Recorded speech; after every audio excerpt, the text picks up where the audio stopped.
But secretly, I am a ragamuffin. I know I wear a suit. I apologize for that, but I am a down-to-earth ragamuffin.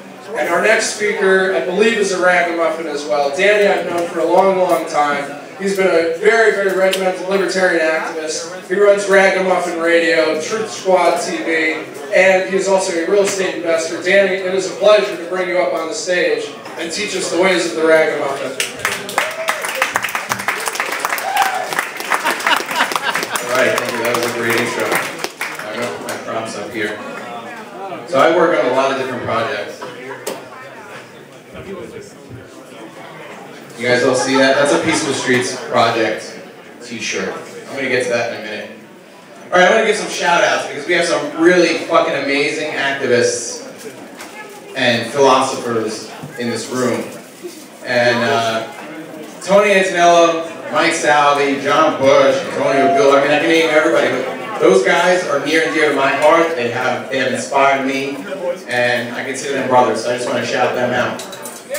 So, being that today is 420, and right now there are about 400 activists in Philly having a smoke out in the public, in Liberty Square.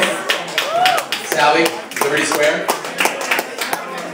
It's next to the Liberty Bell. 400 activists are smoking weed next to the Liberty Bell at Independence Hall right now. So, in solidarity with them, I'm wearing this. But also because I want to talk about, I'm going to help promote Kevin Booth's new film, which is American Drug War II. And I've seen a little preview of it, and it's going to be an amazing film. We're playing it here in the United States, in New York City, and it's going to be playing all over the country, so check it out. I'm not sure, I guess probably American Drug War II, if you just Google that. You can get the information, and if you want to come to the New York City screening, come to truthsquad.tv, we'll post up the information there. But I'm also working on a weed film. I'm going to take this, it's very uncomfortable. I'm also working on a weed film, and the great thing about Kevin Booth's film and the film that I'm working on is it concentrates on marijuana as a vegetable. Consuming marijuana by eating it, making salads, juicing the leaves. There is some amazing research that's coming out about this stuff, that it just has some amazing nutritional properties. So it's not just about getting high. By the way, you don't get high if you eat it. So if you like the idea of nutrition, but you don't want to necessarily get high, that's a good way to do it by juicing both the leaves and the buds. So look for that as well. So I'm also founding a chapter of Peaceful Streets here in New York City to try and combat the NYPD's racist and totally collectivist stop-and-frisk policies that are horrific. You know, Antonio mentioned it before, and I just want to shout out the statistics. So they're stopping almost 1 million people a year, and out of 100 people that are stopped, 96 people are innocent, or it's 94 people are innocent. So it's 6%. Now that 6% could be they're writing them a ticket for maybe mouthing off, or literally spitting on the ground. They're writing people tickets in their own buildings. If you're in an apartment building, let's say you go down to the laundry room and you don't bring your ID with you, they're arresting people for trespassing in their own homes. Now the court just put an injunction on that, so they've stopped that. So, that's a victory. But I'm not going to talk too much about what Peaceful Streets Project does because Antonio went over it, but basically it's cop wash teams, and if anybody's interested in doing this, we need teams. And we're going to be doing an action probably tomorrow night. So if anybody wants to come along, talk to me or Antonio, and we'll definitely hook up, exchange information. And we need people. Honestly, we need people of color as well to be involved in this, because that's the community that's affected. And the idea of cop watching or Peaceful Streets Project is to change the culture so that when you're walking down the street and you see somebody getting stopped and frisked, even if it's somebody you don't know, you automatically pull out your camera phone and start filming it. We want the culture to be, that's the norm, so that the cops constantly know if they fuck up, they're going to be on YouTube, they're going to get held accountable, they're going to be fired. So the purpose of this is twofold. The purpose is to train the culture to know how to assertively but peacefully stand up for their rights, and also to change the culture of the cops, that once they realize, you know what, we're not the only ones that control the surveillance state. Because every time they screw up, conveniently the dash cam video disappears. But when we control the surveillance state by creating our own, then they're going to be held accountable. So we're looking to both change both cultures for the positive. So that's my little spiel on peaceful streets. So we are, so the argument is, Ray Kelly's argument is that this works. It's constitutional because we're only stopping people that are guilty or that we have reasonable suspicion are guilty. So what Ray Kelly is saying is, our police force is so fucking stupid that 96 people they think are guilty of something but are completely innocent.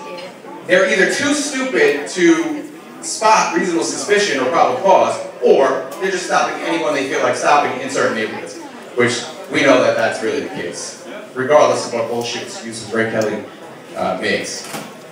All right, so I am a real estate investor. I've been a broker for 12 years, an investor for a little bit less than that. Many people don't know that because I have not invested since I woke up in 2008.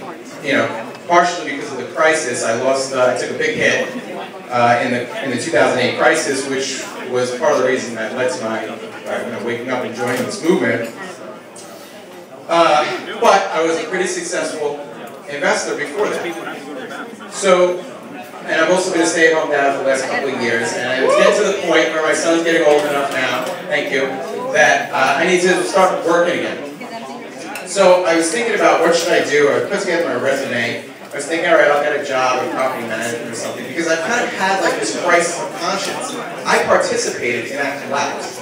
I was a tool that the banks use. They use the real estate industry, realtors and mortgage brokers, to perpetuate the subprime loan crisis that then they then made into derivatives and securitized and chopped up and sold, et cetera, et cetera. We all know. Ron Paul just taught us all about it.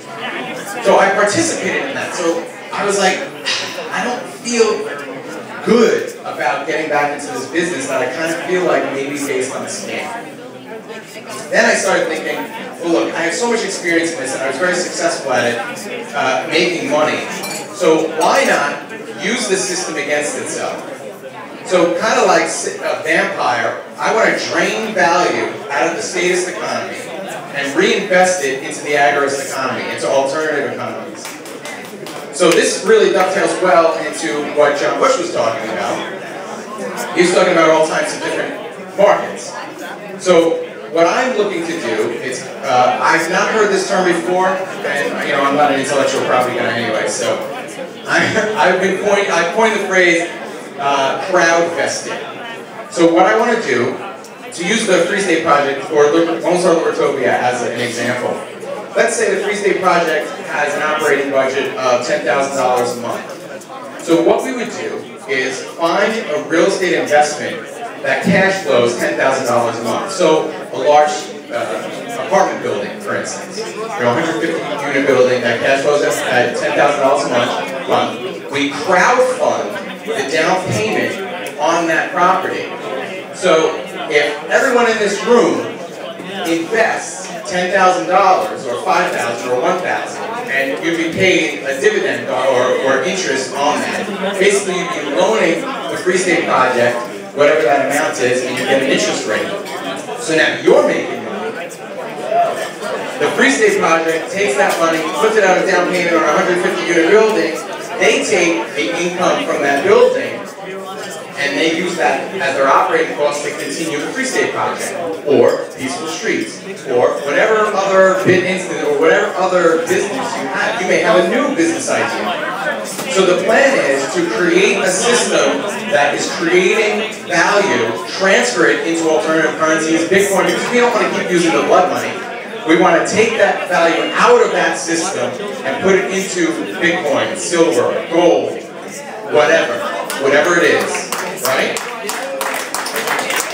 Now, that value is in the agorist market, and we continue to circulate it. So now I'm going to take that Bitcoin, if I'm making $20,000 a month on my investments, I'm going to take it to Bitcoin. Not only am I going to make more money on my investment, right, because Bitcoin is going to retain its value much better than the US dollar or silver. Not only am I going to make more money on my investments, but now I can take that and reinvest it.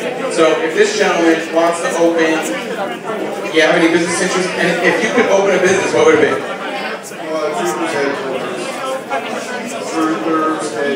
Truthers Headquarters. Okay. So that's more like an educational, it's not really a business, but it's more like a charity, which is fine. We need to fund charities too. Guys, you're getting loud back there. There's a VIP room next door. You can hang out over there and chat. So right, you want to open up a Truther Headquarters or whatever, a radio, Liberty Movement Radio maybe, or Liberty Radio Network, or whatever it is, needs to fund themselves. You know, Derek J needs to fund his next film, right? And this is how we keep it within the agorist community. We're going to build more agorist businesses. And what did Ron Paul write in End the Fed? We're not going to end the Fed because Rand Paul's going to get elected president and introduce a bill to end the Fed. That's not going to happen. We're going to end the Fed by what?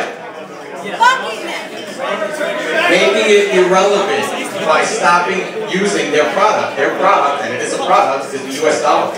And their product is a shitty product, it's shitty service, and we can do much better. We are doing much better. Yeah! So that's a way we can drain the statist economy like vampires and use it to spread liberty, because we can put it into those educational efforts. We can put it into investing in the agorist markets. How many doing on time, Sally? 2 minutes? Alright, cool.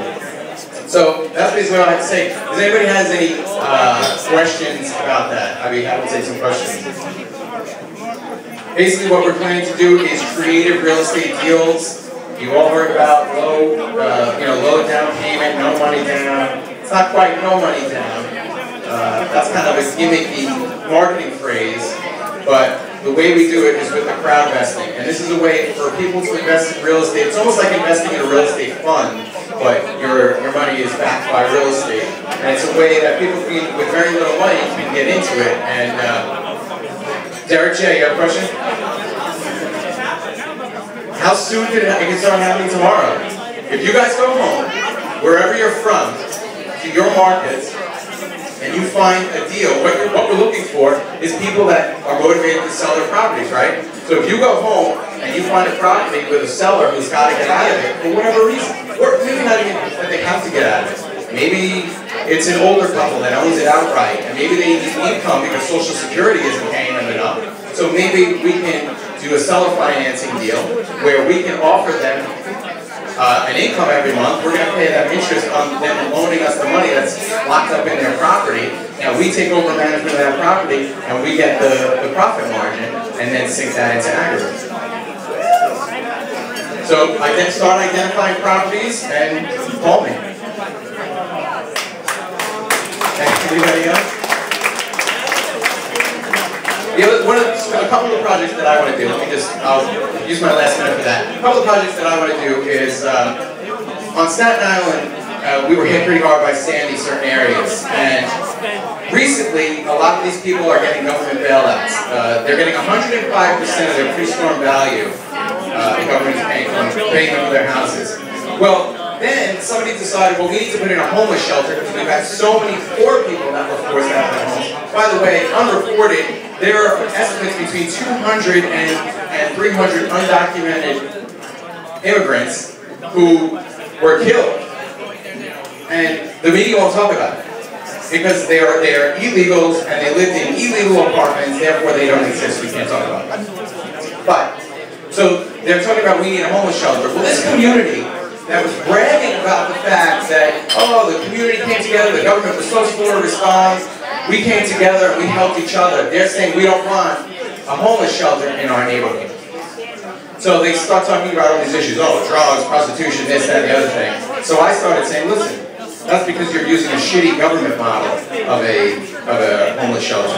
I can show you an agorist model of a homeless shelter that works, that will provide high quality services and as well as protect the community. So that's one of the projects I want to work on. Another one is, I think, because I am a conspiracy theorist, the chemtrailing issue is going to become a real big problem in the next 10 years for getting organic foods. I don't think we're going to be able to really get organic foods because they're poisoning the soils. So I think bioponics, organic hydroponics, is the future of how we can maintain real organic food. So I want to invest in bioponic farms. So I think I probably used up my... so that's an example.